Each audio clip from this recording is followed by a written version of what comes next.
Good morning class. आज हम start करेंगे चैप्टर नंबर 13 जो कि है central nervous system depressant. Depression से मतलब समझ में आ रहा है कि डिप्रेशन है ना, जो आपके सेंट्रल नर्वस सिस्टम पे डिप्रेसेंट ज़्यादा काम करे।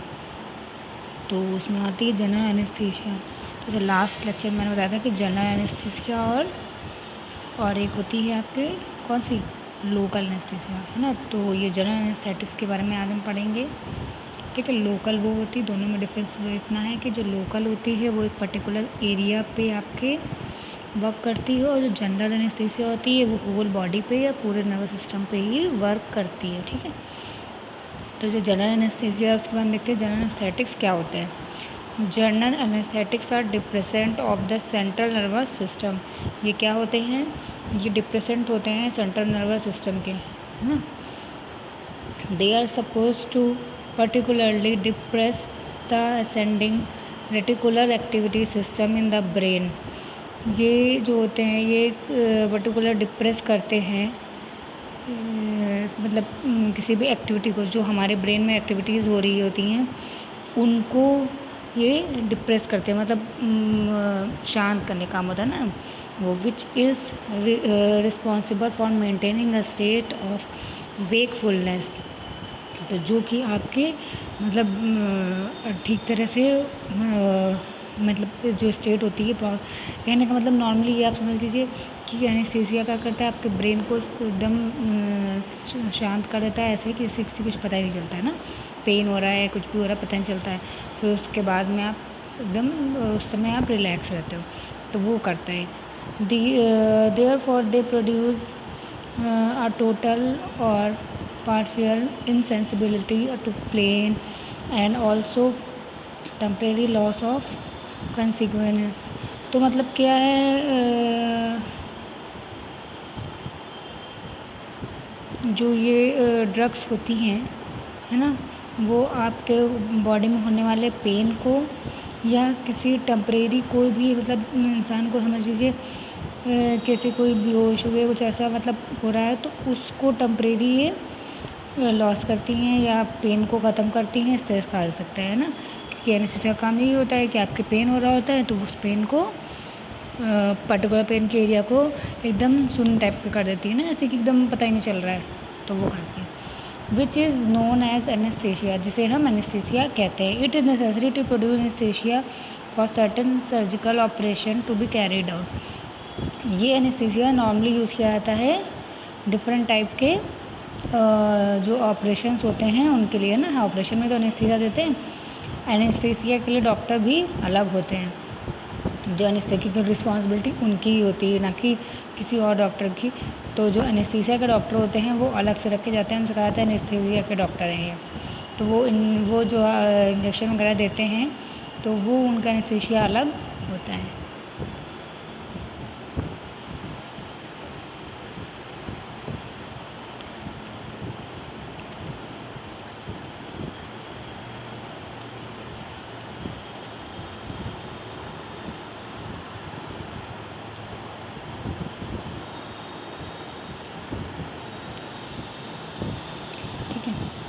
अब देखेंगे क्लासिफिकेशन क्या होगा इसका। जो एनेस्थीसिया होता है वो जनरल एनेस्थीसिया वो दो टाइप का होता है, वोलेटाइल एनेस्थीसिया और नॉन वोलेटाइल। वोलेटाइल वो होता है जो इनहेलेशन मतलब इनहेल करके एनेस्थीसिया लिया जाता है वो। नॉन वोलेटाइल वो जो इंट्रावेनस दिया जाता है, मतलब जो इंजेक्शन के थ्रू दिया जाता है। ठीक है, तो इनहेलेशन एनेस्थीसिया का मतलब हो गया कि जो कि सूंघा करके दिए जाते हैं ना, सूंघा करके, तो वो इनहेल करना मतलब जो नहीं इनहेल करके दिए गए हैं। और जो इंट्रावेनस है मतलब कि इंजेक्शन के थ्रू आपकी बॉडी तक पहुंचाया जा रहे हैं। तो जो इनहेलेशन एनेस्थीसिया है वो डाई एथाइल ईथर है, साइक्लोप्रोपेन होता है, ट्राईक्लोरो एथाइलिन होता है, हेलोथेन होता है। चार तरह के होंगे, कौन कौन से? Diethyl ether, cyclopropane, trichloroethylene, halothane. Non volatile होंगे thiopentone sodium, methohexital sodium. ठीक है, diethyl ether, cyclopropane, trichloroethylene, halothane. और नॉन वोलेटाइल में पेंटोन सोडियम मेथोहेक्सीटर सोडियम। ठीक है, तो जो ईथर है, ईथर को हम डाई इथाइल ईथर भी कहते हैं। तो इसका क्या है, इसका स्ट्रक्चर क्या होगा, C2H5 क्या होता है, ईथर ना, ethyl ether ethyl C2H5O C2H5 हो गया डाई इथाइल ईथर, मतलब 2 इसमें इथाइल ग्रुप है तो ईथर है। They are 2 type of ether, 2 तरह के ईथर्स होते हैं। कुछ सॉल्वेंट ईथर होते हैं, कुछ एनेस्थेटिक ईथर्स होते हैं। तो यहाँ पर हम सिर्फ एनेस्थेटिक ईथर्स के बारे में पढ़ेंगे जो जनरल एनेस्थीसिया में यूज़ होते हैं। प्रॉपर्टी इनकी क्या होगी, क्लियर होते हैं, ठीक है, या कलरलेस होता है, वोलेटाइल नेचर के होते हैं, और क्या होंगे, ये ऑर्डरलेस होते हैं, सॉरी कैरेक्टरिस्टिक ऑर्डर होता है। टेस्ट इनका बर्निंग टेस्ट होता है या स्वीट होता है। ठीक है, कलरलेस हो गया, ऑर्डर कैरेक्टरिस्टिक हो गया, टेस्ट इनका बर्निंग और स्वीट हो गया। फिर नेक्स्ट चीज़ ये वोलेटाइल होते हैं ना, कैसे होते हैं, होते हैं इसके स्लाइम होते हैं, तो ये क्या होते हैं, ये वोलेटाइल होते हैं, मतलब उड़ जाने वाले। इनका बॉइलिंग पॉइंट होता है 35 डिग्री सेंटीग्रेड, है ना, 35 डिग्री सेंटीग्रेड इनका बॉइलिंग पॉइंट होता है। और ये क्या करते हैं, एयर पे के कांटेक्ट में रखने पर ये मॉइस्चर लाइट को क्या करते हैं, रिएक्शन दे देते हैं। तो और ये सॉल्युबल होते हैं वाटर में, है ना, मिसिबल होते हैं अल्कोहल के साथ में, क्लोरोफॉर्म के साथ में, बेंजीन, पेट्रोलियम, ईथर। ठीक है, क्या होंगे, सॉल्युबिलिटी इनकी लिखा होगा, सॉल्युबिलिटी में water soluble, miscible with alcohol, chloroform, benzene, etc. Peroxide should not be allowed to be formed in anesthetic ether since they are poisonous. जो पेरोक्साइड्स होते हैं वो अलाउ नहीं किए जाते, मतलब वो नहीं दिए जाते हैं एनेस्थेटिक्स के साथ में जब तक कि वो ठीक है। Addition of aromatic amines, aminophenol, polyphenols, naphthals is required to promote the stability of ether and prevent the formation of peroxide. This is usually a non-volatile substance such as hydrochloroquine or propyl gallate in a concentrated not exceeding 0.002% is used as a preservative. कहने का मतलब ये है कि जो non volatile आपके hydrochloroquine और propyl gallate हैं ये प्रिजर्वेटिव की तरह ही यूज़ किए जाते हैं। ठीक है, ये प्रिजर्वेटिव की तरह भी यूज़ किए जाते हैं।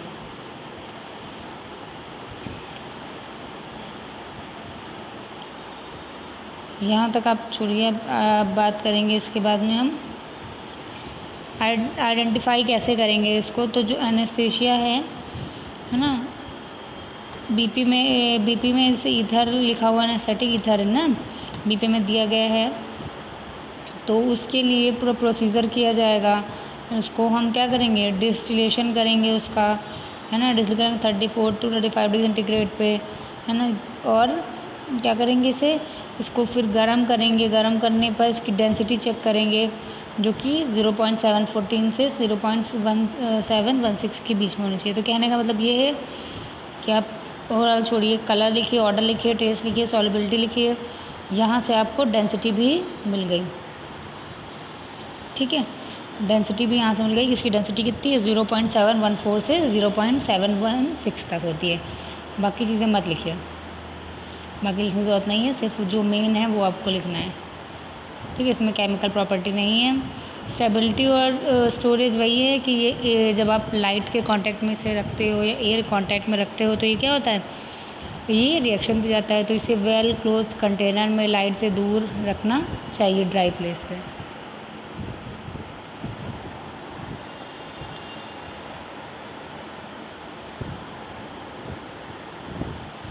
यूज़ इसका वही जनरल एनेस्थेटिक के रूप में इसका यूज़ होता है।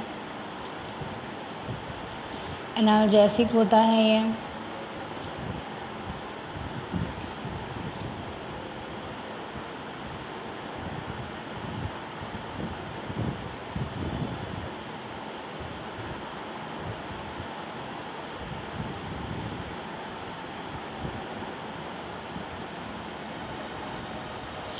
इसका यूज़ एक सॉल्वेंट की तरह भी किया जाता है। एनेस्थेटिक होता है, एनाल्जेसिक होता है, सॉल्वेंट की तरह भी इसका यूज़ करते हैं। रेजेंट में भी इसका यूज़ किया जाता है। आइसोलेशन में इसका यूज़ करते हैं, एक्सट्रैक्शन में इसका यूज़ करते हैं। तो there are so many use ना, यहाँ पे बहुत सारे यूज़ इसके हैं। ऑफिशियली एनेस्थेटिक ईथर के IPBP दोनों में मिलता है, तो एनेस्थेटिक ईथर के नाम से मिल जाएगा। ब्रांड नेम इसका ईथर होता है, सल्फ्यूरिक ईथर हो गया, एनेस्थेटिक ईथर हो गया, एथाइल ऑक्साइड, इन नामों से ये आता है। ठीक है, तो इम्पॉर्टेंट साइक्लोप्रोपेन है। साइक्लोप्रोपेन का स्ट्रक्चर पूछ लिया जाता है कि साइक्लोप्रोपेन का स्ट्रक्चर बताइए, तो सबसे इजी स्ट्रक्चर है, कुछ नहीं है, वैसे बनाया CH2 CH2 CH2 यहाँ लिखा, साइक्लोप्रोपेन बन गया। तो इसमें 3 मेथाइल के ग्रुप अटैच होते हैं बस, तो ट्राई मेथाइल हो गया। तो अब सीधी सीधी इसका IPC नेम हो गया cyclic try methylene. Cyclic try methylene IPSC name हो गया। स्ट्रक्चर भी बहुत ईजी है। Property cyclopropane is colourless gas. ठीक है, कलर कैसा होता है, कलरलेस होता है। और कैसा हो, किस शेप में होता है, गैस है ना। Odour characteristic taste pungent, solubility freely soluble in water, very soluble in ethanol, ether and chloroform। Stability and storage देखेंगे तो स्टेबिलिटी इसकी होगी कि इसे वेल क्लोज कंटेनर में रखना चाहिए, कूल प्लेस पर रखना चाहिए।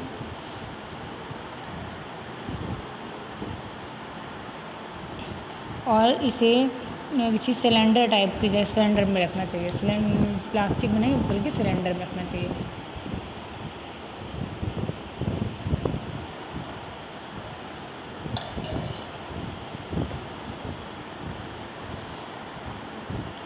यूज़ इसका जनरल एनेस्थेटिक के रूप में यूज़ होता है। आज के टाइम में इसका यूज़ नहीं किया जाता है अब, ठीक है, क्योंकि इसके साइड इफ़ेक्ट्स ज़्यादा थे। ऑफिशियली इसको साइक्लोप्रोपेन IP के नाम से लिखा होता है। जब जब ये मिलता ही नहीं तो सबको ब्रांड नेम भी नहीं। ट्राईक्लोरोएथाइलिन, ट्राईक्लोरोएथाइलिन क्या है, 1-क्लोरो 2,2-डाईक्लोरोएथाइलिन। प्रॉपर्टीज़ की colour colourless, odour like chloroform, boiling point 88 degree centigrade, taste tasteless, miscible in alcohol, chloroform, ether, insoluble in water.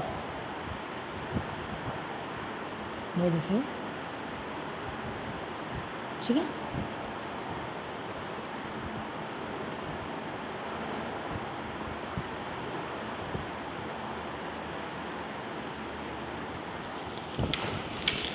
Stability and storage इसकी होगी, वेल क्लोज कंटेनर में रखते हैं।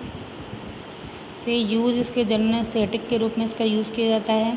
आज के टाइम में इसका यूज़ नहीं होता है बहुत, ठीक है। तो ऑफिशियली ये ट्राईक्लोरोएथाइलिन IP85 ऐसे लिखा हुआ है IP में हमारे। ब्रांड नेम इसका ट्राइलिन, जेमाइल, जीन, ट्राई क्लोरेन। मतलब ये कि इन नामों से ये आता तो है ब्रांड नेम, बट ये अब यूज़ नहीं किया जाता है। देन हेलोथेन की बात करेंगे तो हेलोथेन में भी वही है, सेम डेरिवेटिव होता है इथेन का, ठीक है, CH3 का। फर्स्ट कार्बन एटम इसमें रिप्लेस किया जाता है, इसमें 2 हाइड्रोजन एटम होते हैं। सेकंड कार्बन एटम जो होता है वो डिस्प्लेस हो जाता है ब्रोमीन एटम के साथ में। तो इतना मतलब ये सब इतना पूछा ही नहीं जाता पहले बात तो ये सारे, तो सीधे सिर्फ IPSC नेम आपको लिखना 2 ब्रोमो 2 क्लोरो 1 ट्राई फ्लोरो इथेन। IPSC नेम लिखना है, अगर मतलब लिखना है पूछना, ये सब इतना लिखने की जरूरत नहीं है। प्रॉपर्टी वही कलर वैसे करेंगे, कलर कलरलेस हो गया, ठीक है। और नॉन फ्लेमेबल होता है, कैरेक्टरिस्टिक ऑर्डर कैरेक्टरिस्टिक हो गया, टेस्टलेस हो गया, और बॉइलिंग पॉइंट 50 डिग्री सेंटीग्रेड हो गया। Miscible with chloroform, absolute alcohol, ether, insoluble in slightly soluble in water, slightly soluble in water, miscible with chloroform, alcohol, इन सबके साथ में। स्टेबिलिटी स्टोरेज वही वेल क्लोज कंटेनर में, kept in air tight container.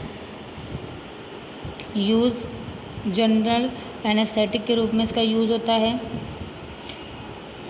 Non flammable होता है, toxic होता है, ठीक है। Officially halothane BP, brand name fluothane, bromochlorotrifluoroethane और रोडिए एलोथेन नाम से आता है। थियोपेंटोन सोडियम, थियोपेंटोन सोडियम क्या है? तो जो थियोपेंटोन सोडियम है वो एक शॉर्ट एक्टिंग बार्बिचुरेट ड्रग होती है। क्या होती है? शॉर्ट एक्टिंग बार्बिचुरेट ड्रग होती है। आईपीएससी नेम इसका देखेंगे तो क्या है? 5-इथाइल 5-1-मेथाइल ब्यूटाइल 2-थायो बार्बिचुरेट। तो देखिए ये इस चैप्टर का इम्पॉर्टेंट वाला जो ड्रग होता है ना वो ये है एक साइक्लोप्रोपेन। 2 ड्रग इम्पॉर्टेंट हैं, आगे होंगे तो आगे बताती हूँ। स्ट्रक्चर इसका पूछा जाता है तो स्ट्रक्चर इसका ये है। आईपीएससी नेम भी दिया गया है, स्ट्रक्चर लिखा, आईपीएससी नेम लिखा। फिजिकल प्रॉपर्टी पूछी गई तो फिजिकल प्रॉपर्टी लिखा है। कलर वाइट, ऑर्डर और फेंट ऑर्डर है ना, या गार्लिक जैसा ऑर्डर होता है इसका। Tasteless, soluble in water, partially soluble in ethanol, ठीक है। Affected by light. Chemical property इसकी होंगी कि पेंटोन हमने लिया, इसको जो है हमने एसिडिफाई किया है थायोपेंटोन डाइल्यूट एसिटिक एसिड के साथ में।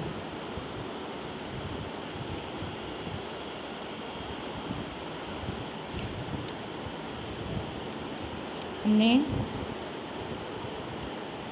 थायोपेंटोन लिया या थायोपेंटोन सोडियम लिया, ठीक है।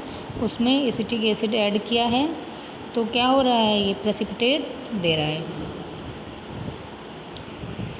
फिर इस प्रेसिपिटेट को हम फ़िल्टर कर लेंगे। फ़िल्टर करने के बाद इसको वाटर से रिक्रिस्टलाइज कर लेंगे और ड्राई करेंगे 70 डिग्री सेंटीग्रेड पे। जो क्रिस्टल होंगे वो मेल्ट हो जाएंगे 160 डिग्री सेंटीग्रेड पे। फिर जब हम इसमें सोडियम हाइड्रोक्साइड सोल्यूशन डालेंगे तो ये डिज़ोल्व हो जाएंगे।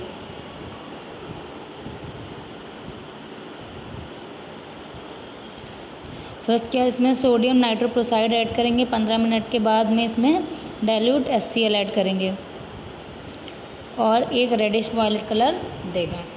तो देखिए क्या क्या चीज़ें हैं। पहले हमने थियोपेंटोन लिया, उसमें डाइल्यूट एसिटिक एसिड डाला तो प्रेसिपिटेट बन गया। अब इस प्रेसिपिटेट को हमने फ़िल्टर किया, रिक्रिस्टलाइन किया वाटर से और 70 डिग्री सेंटीग्रेड पर ड्राई किया। फिर इसका मेल्ट किया हमने 160 डिग्री सेंटीग्रेड पर, ये मेल्ट हो गया। उसके बाद में हमने क्या किया, इसमें डाइल्यूट सोडियम हाइड्रोक्साइड डाला है जिससे कि सोल्यूशन डिज़ोल्व हो गया है। फिर इसमें हमने सोडियम नाइट्रोप्रोसाइड ऐड किया है। 15 मिनट के बाद इसमें डाइल्यूट HCl ऐड कर दिया है। तो जब हमने ये ऐड किया है तो इसमें रेडिश वॉयलेट कलर प्रोड्यूस होगा, ठीक है, प्रोड्यूस होगा इसमें reddish violet. Stability and storage वही कि इसे हम well close container, air tight container में रखते हैं, लाइट रेजिस्टेंट कंटेनर में रखते हैं। यूज़ इसका जनरल एनेस्थेटिक के रूप में इसका यूज़ होता है।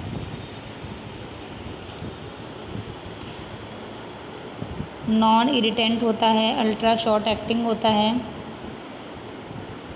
पुअर मसल रिलैक्सेशन में यूज़ होता है, पुअर एनाल्जेसिक की तरह यूज़ होता है, सिंपल एनेस्थेटिक होता है, ठीक है, जनरल एनेस्थेटिक के रूप में यूज़ होता है, इंजेक्शन के रूप में यूज़ होता है, मतलब इंजेक्शन की प्रिपरेशन में, ठीक है। ऑफिशियली ये थायोपेंटोन सोडियम IPBP आता है, थायोपेंटोन सोडियम इंजेक्शन IP आता है, थायोपेंटोन इंजेक्शन BP होता है। ब्रांड नेम पेंटोथल, इंट्रावल सोडियम, नेस्डो नल सोडियम, थायो नेम्ब्यूटल ETC, इन सब नामों से ये मार्केट में आता है। मेथोहेक्सीटल सोडियम, मेथोहेक्सीटल सोडियम का मतलब ये है कि इसे हम मेथोहेक्सीटोन सोडियम भी कहते हैं। तो ये दोनों में से कुछ भी कहेंगे तो इसमें IPSC नेम होता है इसका 1-methyl 2-pentyl ग्रुप। ठीक है, इसका जो होगा 1-methyl 2-pentyl। तो ये 5th पोजीशन पर अटैच होता है ये ग्रुप, और एक मिथाइल ग्रुप 1st पोजीशन पर होता है। तो जाहिर सी बात इसका नाम क्या हो जाएगा,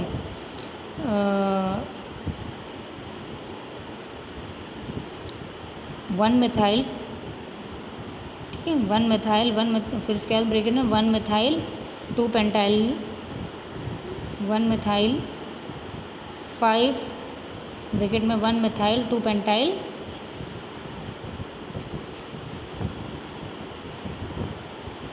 ट्राईबारबिटूरेट।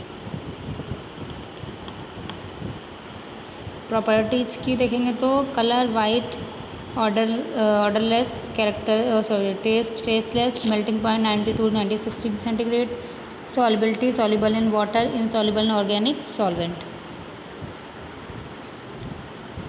Stability in storage, affected from light, तो और कार्बन डाइऑक्साइड तो किसे रखें, एयर टाइट कंटेनर में रखेंगे, लाइट रेजिस्टेंट कंटेनर में इसे रखा जाएगा। यूज़ इसकी बात करें तो जनरल एनेस्थेटिक के रूप में इसका यूज़ होता है ना, एनाल्जेसिक होता है, ये क्विक एक्शन देता है।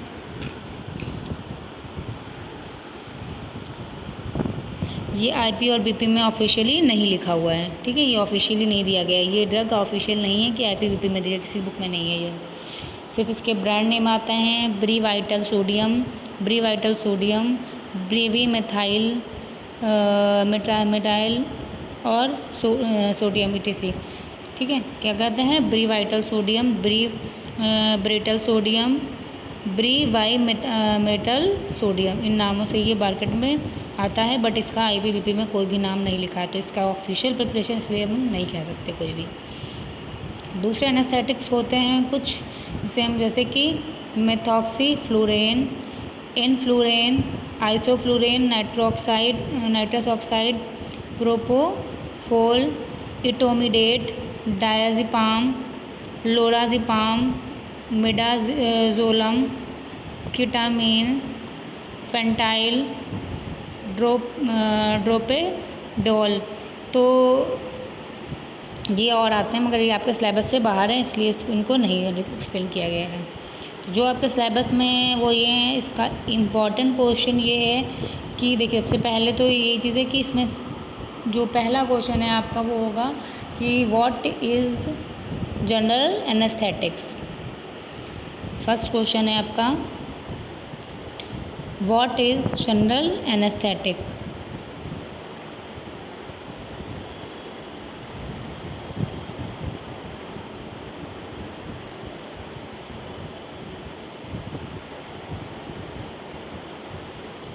What is general anesthetic?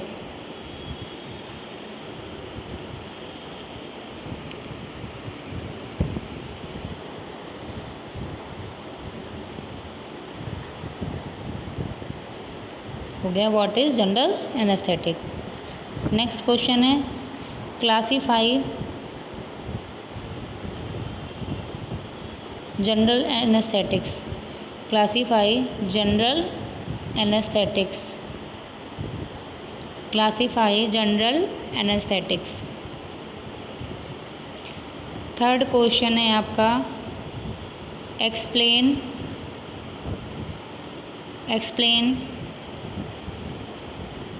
Thiopentone sodium. Explain thiopentone sodium and cyclopropane. Explain thiopentone sodium and cyclopropane. तो 3 क्वेश्चन हो गए आपके, फर्स्ट वन, सेकेंड, थर्ड। तो जो फर्स्ट है वो है what is general anaesthetic. General anaesthetics क्या होते हैं आपको बताना है। दूसरा है what is right the classification of general anaesthetics.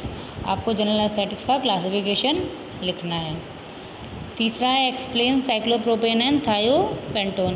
तो मतलब ये कि आपको दोनों ड्रग को पूरा एक्सप्लेन करना है। जो आपका फर्स्ट है आपका कि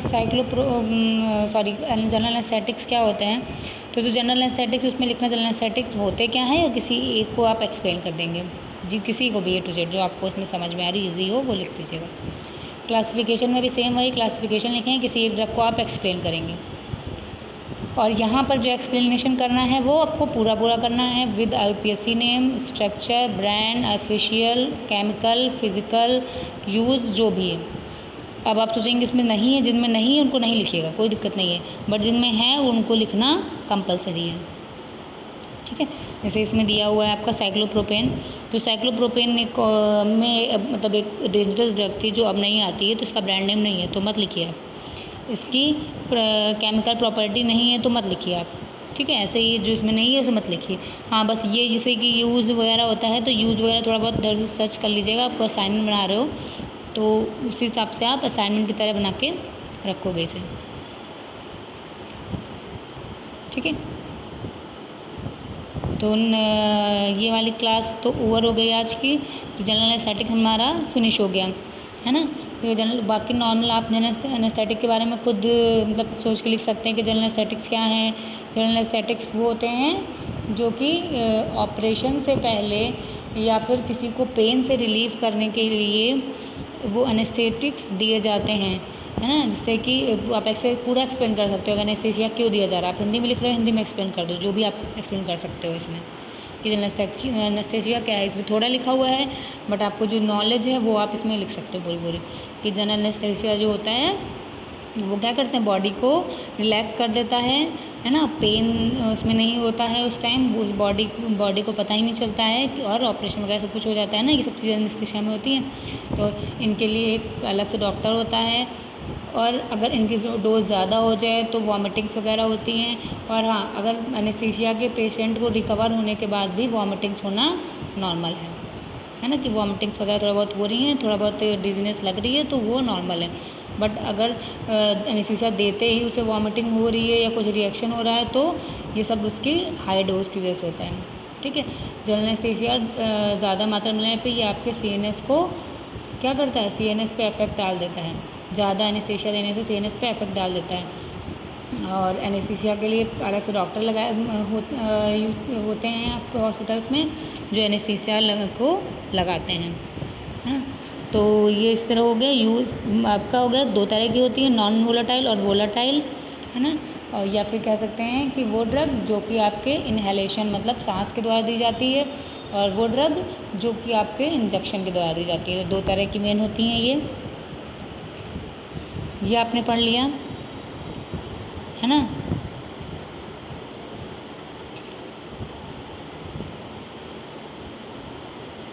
साइड इफ़ेक्ट सब में से लिखना चाहते हैं ड्रग में, तो सबके ड्रग के साइड इफ़ेक्ट सेम ही होते हैं। A to Z जहाँ से पढ़ते जा रहे हो अब तक की सारे ड्रग के साइड इफ़ेक्ट्स लिखने होंगे। आप एक्स्ट्रा एक पॉइंट अटैच कर लिए, और वो पॉइंट तो ईजी होता है लिखना ना। तो इसमें क्या होगा, साइड इफ़ेक्ट्स सही होते हैं, वॉमिटिंग, डिजीनेस, नोजिया, ये सब लिखना है।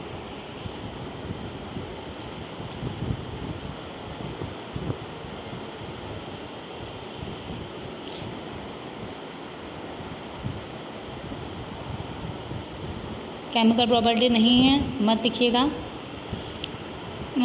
फिज़िकल प्रॉपर्टी में वही colour, odour, taste, solubility, melting point है तो मतलब मेल्टिंग पॉइंट, बॉइलिंग पॉइंट है तो बॉइलिंग पॉइंट, pH है तो pH, तो ये सब इंक्लूड करते चले जाएगा, पॉइंट में लिखेंगे, ठीक है।